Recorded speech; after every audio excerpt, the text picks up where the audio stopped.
All right, hello again, everybody. Welcome back to Airbus 320 Tech Talk. What do all those buttons do? Thanks again for joining me. Just got back from a trip this morning, and I'm getting back to making another video for you here. So, next order of business we have to cover as we move down the overhead panel is this emergency electrical power portion of the panel right here. So, starting from the left, first of all, we have this emergency gen test push button. So, first of all, this emergency generator, what is it? What is it there for? Normally, we have three sources of electrical power that the airplane can provide to itself. We have two main generators, Gen 1 and Gen 2, on each of the main engines, Engine 1 and 2 respectively. And we have the auxiliary power unit, or the APU generator. And each one of those generators by themselves actually puts out enough power to supply adequate power to the entire network of all the electrical components on the airplane. But if we're having a really bad day and none of these generators is able to output power for whatever reason, we have this emergency generator kind of built into the system here. And as you would probably assume, I mean, this is a much smaller generator, so therefore the power output isn't quite as much as those other generators that we just talked about there. So with that being said, I mean, the way the system is designed is that this emergency generator can just give you enough power to really just give you some kind of bare bones pieces of equipment that you would need to get the airplane safely back in the ground if you were in this sort of condition. So the emergency generator, also one interesting thing about the Airbus is that it's actually powered by blue hydraulic pressure. So we'll kind of touch a little bit more on that when we move on to the later stage of the discussion here. But with specific regard to this emergency gen test push button switch itself, as you would imagine, I mean, this is a maintenance type of button on the airplane. We're not normally using this as part of our pre-flight setups, or certainly not at any point in time during the flight. So what you would do if you're going to use this push button here to test the emergency generator is, first of all, you would have to have the electric pump on the blue system on, because like we said, the emergency generator runs off blue hydraulic system pressure there. And if you're just trying to test the system, there's a couple different scenarios that it depends on what state or power state anyways the aircraft is in as to what this button will actually do for you and how the system will behave. So if we had done just like we said, we had the blue hydraulic electric pump on there, and we also had normal AC power to the aircraft. So in other words, AC bus 1 and 2 are normally powered. If you were to reach up and push this push button, it's going to allow the emergency generator to fire up and start creating power, and the airplane, the internal bus ties that are designed in the system are supposed to change over, and the AC essential and the DC essential buses, which, as we kind of mentioned a moment ago, these are the things where all these kind of bare bones components reside on. They're supposed to shift over and draw their power from the emergency generator itself. So it's just basically kind of a way for the mechanics, once again, to say, hey, airplane, I just want to make sure that you're going to do exactly what I'm expecting you to do if the airplane does find itself in this state of operation. So that is scenario number one. Scenario number two is if you were only drawing power from the batteries, this push button would actually do something slightly different for you. And all that it would do is it would provide power to the AC essential bus through the static inverter. So once again, a little bit more in depth of a concept, but if you go back, you study your physics or your electric stuff, I mean, we have DC power, direct current, and AC power, alternating current. And normally most of the components in the airplane require AC power. So you have to have this inverter to kind of convert DC power that comes straight out of the batteries into AC power, so you could power your AC essential bus. And this is kind of like I don't know, an interesting part of the system, because it's just kind of there to provide some momentary power while the rat, which we're going to talk about in a second, might be powering up. So you kind of have some like base level, like everything else is hitting the fan, some way to get a little bit of power out of the batteries to power some essential components while things are kind of changing over and switching over if the airplane was in this sort of really dire electrical emergency type of situation. So that is the emergency generator test button and what it's there for. Moving to the right, we have this Gen 1 line push button here. So this is an interesting button in the aircraft. I actually had to dig a little bit deeper in the manuals to kind of remind myself about some of the specifics of why this is here and why this is designed the way it is. So this button is here specifically for the scenario where we have smoke detected by the aircraft and we're trying to isolate electrical components because we might not know where the smoke is coming from or where this fire is potentially starting. We need to kind of have like a quick way to take power off the system and depower some things. And this is, like I said, I find this to be a very interesting push button in the airplane because when you push this Gen 1 line push button, it opens up this line contactor that basically takes Gen 1 out of the electrical architecture of the system, but it also it will still allow power to come out of generator 1 and power one fuel pump in each wing. You know, that's kind of like a different, it is a different functionality, you know, as compared to if you came back over here to the main electrical panel and you just, you know, took generator 1 totally offline.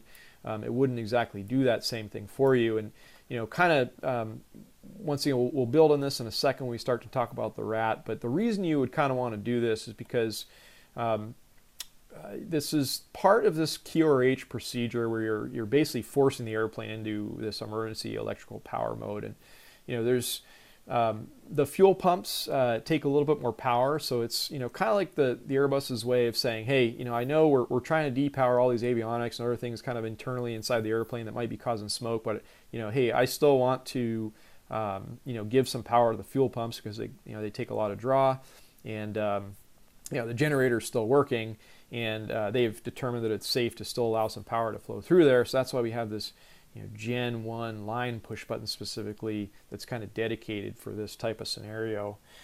Let's take a look while we're talking about this at the specific QRH procedure where this comes into play here. So this is right out of the QRH, like we said, the smoke fumes and avionics smoke procedure portion of the QRH. And, you know, this procedure itself is actually several pages long, and this is just one small excerpt from that page. And kind of the way that this procedure is written is that it kind of steps you through various types of corrective actions that you could potentially take if you didn't necessarily know where the smoke was coming from. And if you think about this, I mean, that is certainly the case. A lot of the times, you know, if you smell and detect something, it might not be readily apparent where exactly it's coming from. So, like I said, the way this is kind of set up is that the book gives you different options. It's kind of like for lack of a better term, you know, like choose your own adventure. You know, hey, do you think the smoke is coming from the environmental control system? Okay, run this procedure. Do you think the smoke is coming from the galley? Okay, run this procedure. And this is kind of like deep down into the root of all the text there, but it basically gets down to this point where it says if smoke source cannot be determined and persists, or avionics or electrical smoke is suspected, you're going to consider putting the aircraft into electrical emergency configuration. And just to take pause here, you know, to think about an analogy, you know, at home you have like a surge protector that's plugged into the wall. Let's say, you know, that wall, you know, stands for like the, you know, the main generators on the airplane.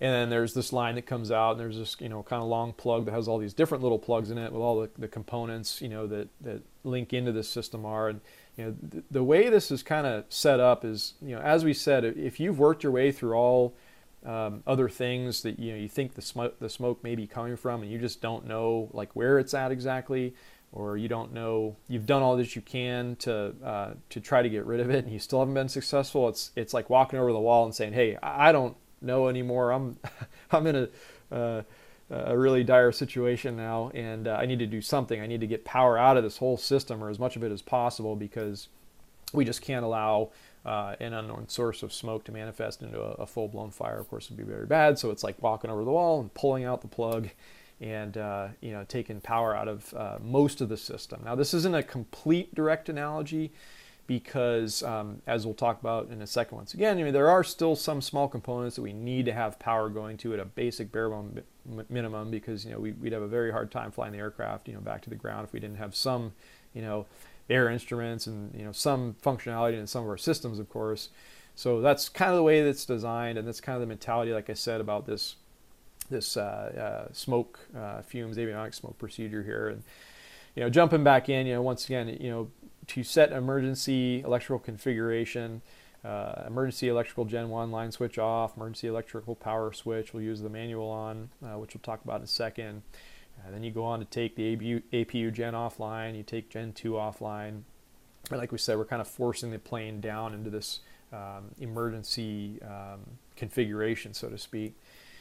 And I can give you one other little schematic here that I pulled out of the book for you. Is just this little depiction here that kind of reiterates everything that I've just said. Is that, like, if you're trying to put the aircraft into the smoke configuration, big important number here, or just like an interesting one, I guess you'd say, is that this procedure sheds approximately 75% of the electrical equipment on the airplane. So we're trying to get rid of that smoke because we don't maybe necessarily know exactly where it's coming from.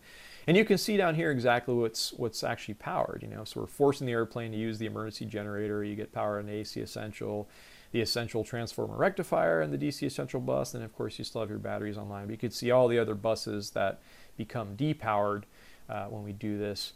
And that's just the way that the system is designed. One last thing to mention about it before we move on. Just to back up, one more thing that I wanted to point out to you guys is when you look at this QRH procedure here, this is something that's really interesting to me. The text here is actually bigger than the normal text that appears in all the other pages of the QRH, and this is pretty common sense if you think about it. They're supposing that you might be in an obscured flight deck because there's smoke coming in from somewhere, and you might have a hard time reading. So they've gone to the step of making the text actually bigger because maybe you've got smoke goggles on. Like I said, maybe there's some obscuration in the light of the cockpit, and you just want to be able to read this as easily and as quickly really as you can, because you need to resolve that sort of issue in a timely fashion. So just one other interesting thing that I wanted to tell you about. And one more thing, like I said, to mention about this button here is just the lights that you would see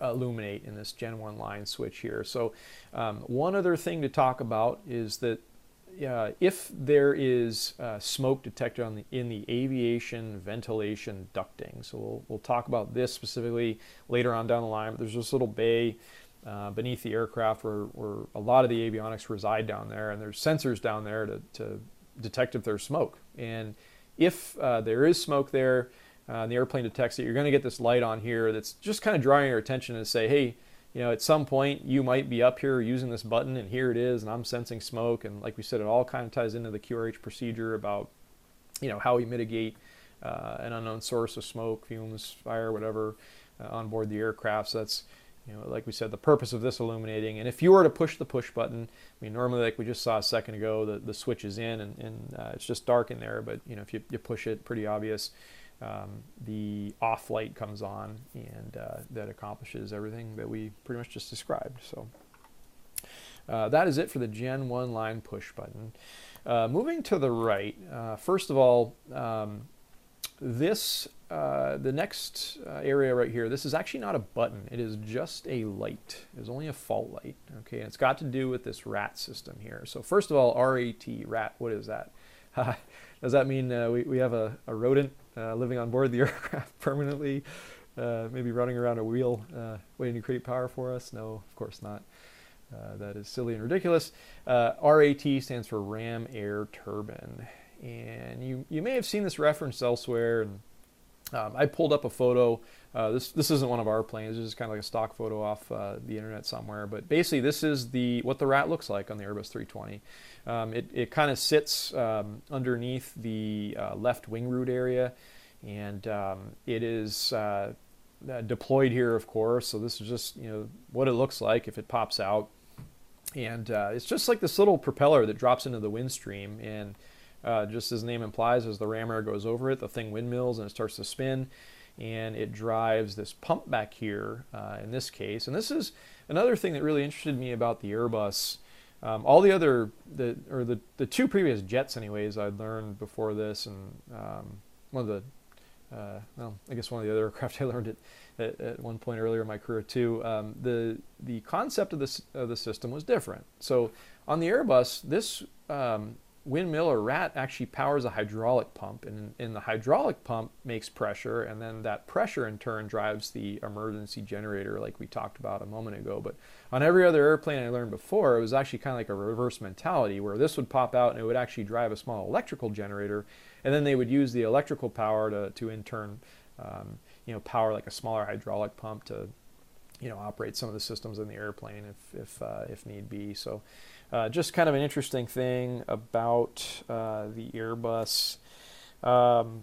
One other kind of like gee whiz fact about it, straight out of the manuals, it takes about 8 seconds from the time it deploys to actually be kind of up and at full speed and running and giving you power. So that's kind of, once again, another little tie-in about when I mentioned before about that business about the batteries and that the means of getting DC power into AC power to power AC essentials. You might have this kind of lag time where you still want to have some power to the system. So while the rat is powering up, the batteries in that case would be providing electrical power to those essential systems that you would need.